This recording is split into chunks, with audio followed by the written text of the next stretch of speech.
So ayun mga kaming, meron tayong dumating na router dito, ano? So meron tayong doon. Nagkahalaga ng ang price ito 190 or 200, kulang-kulang 200, no? Yan, so binili natin, naka-sealed, pero kung mapapansin nyo ay medyo ano siya, ang tawag din, yellowish, so second hand. So used na siya pero nirepack na. Ayan. So ito yung kasama niya, adapter, no? Ayan. So itong adapter mukhang bago naman. Ayan. So okay naman siya, 9 volts. Naman siyang bago. Ayan. So ito yung unit, no? So yung model nito mga kaming ay Tenda F3. Ayan. So Chinese version siya. Ayan. So buksan natin. Ayan. Set up natin siya through PPPoE. Ayan. So i-deploy kasi natin ito. So ito yung sura niya. Ayan. Tenda. Ayan, mapansin nyo may scratch. Yung mga dumi siya. Ayan, second hand. So ito. Ayan yung tsura niya, no? Then set up natin siya PPPoE. So pwede din siyang router, pwedeng repeater pagkakaroon. Pero tignan natin. Pero isa-set up po siya through PPPoE. Kasi i-deploy ko siya sa client. Ayan. So saksak ko lang yung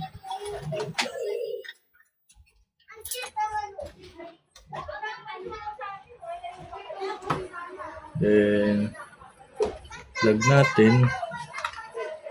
Melo naman. Tapos gamit tayo ng cable. Setup natin siya. So dito na lang sa akin.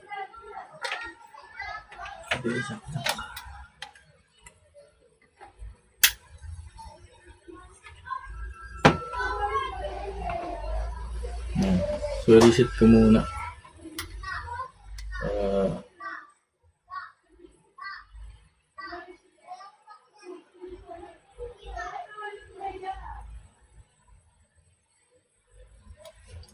Reset ko siya. So isa-set up ko lang mga kaming sa ating PC para makita nyo pang setup.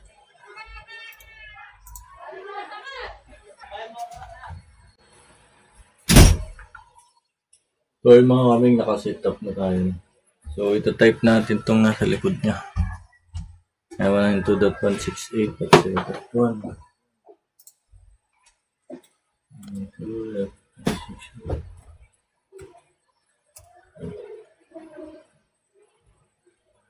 Natin ilalabas.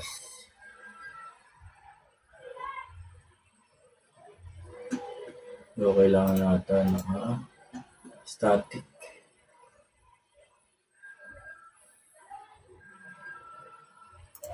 Natin na hindi kasi malas.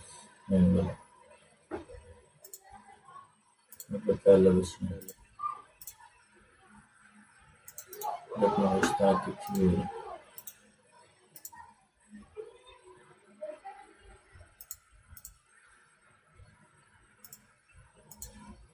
Gap muna natin yung wifi.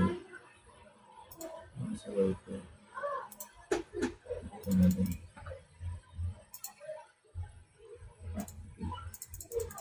Wala.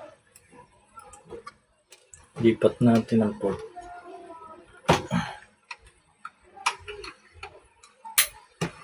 LAN 1.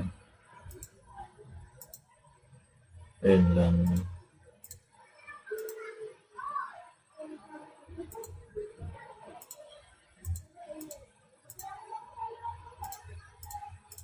So yun, LAN 1 tayo, no? Yan. So yung username, password, yan, to PPPoE. So meron siyang tatlong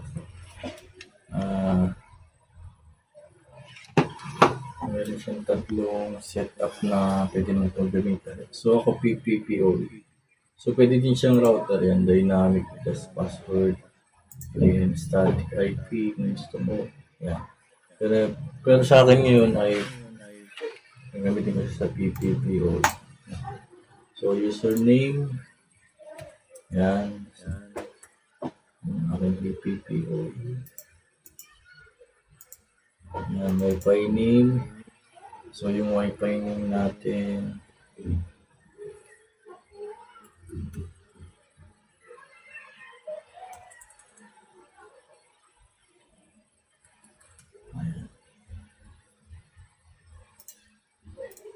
yung ating password. So ilalagay ko lang muna.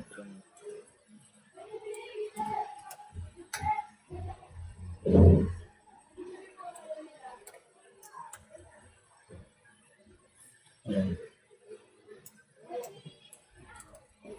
Yung Wi-Fi, password, saka pangalan ng. Ayan, okay. Nasave na siya. Bilis lang. Okay na agad. Ayan, so ito na yung kanyang stats. Ayan ako, PPPoE. Ayan. Tapos nakakonect. Makikita mo yung nakakonect.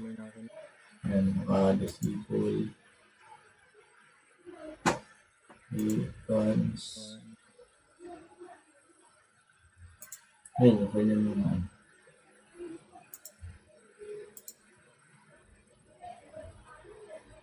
Yung password ng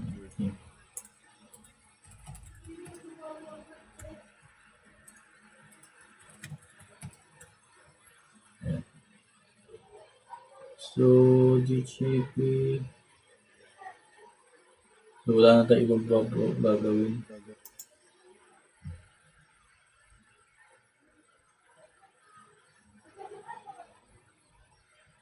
Single mo lang. Then, okay. Yan, save. Tapos, okay na siya. Yan. So, natin admin. Okay. Internet setting, PPPoE, dynamic, static. Yan. Pwede nyo yung setup siya. Router na. So, isaksak ko naman siya sa ating PPPoE setup sa ating MikroTik. So, testingin ko siya kung gagana siya. Ito mga kami na-connect na siya. Punta siya dito. So, ito yung aking MikroTik. So, hindi ko pa naayos yung mga band dito.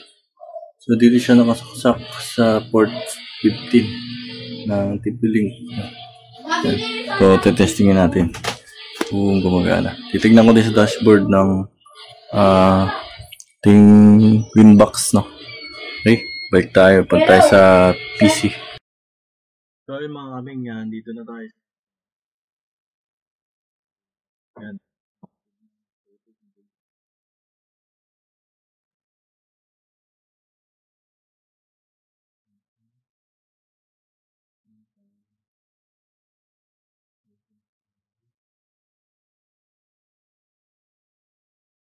Connect tayo.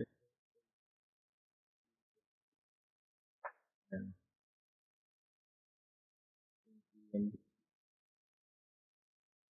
Bye.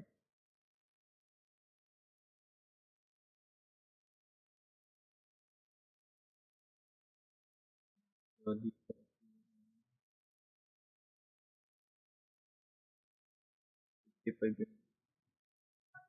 Mataas yung testing class. Yan. So, lang, dito na lang natin. Paano gamit nito. And, nakalimutan. Like, and share, and God. Forward.